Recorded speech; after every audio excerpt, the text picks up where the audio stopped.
Thank you, Clayton. Well, you still fall beyond the Mason-Dixon line. Just to show you how confusing and what they don't tell you in history. I've spoken about this before. Mama used to talk about, and we're talking about one of the most racist states in the Union, but I never heard my mother say anything racist. As a matter of fact, when my friends would come over and they would bitch about the Vietnam War and how bad things were, and my mama with that lush Alabama accent, son, you don't know what suffering is unless you grew up in the Depression in the South, and nobody knows the suffering of the black man.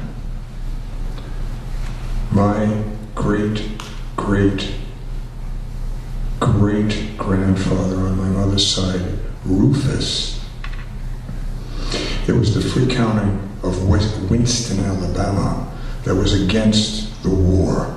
They thought it was established by the planter class for their own greed. Sounds very familiar, doesn't it? And they were tired of thumping on each other, especially with all the relatives, because I've got family on both sides, all from Alabama.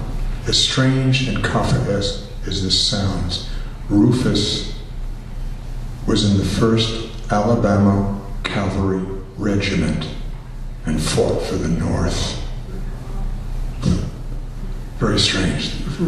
Winston County was neutral until the North invaded it in '62, and I forgot the commander from New York, but that was the regiment, and Rufus was in it. But I have another relative who went through all the processes of becoming lieutenant colonel in the cavalry in '64. He was mortally wounded.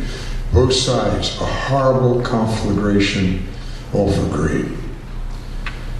And we went into that in Black History Month.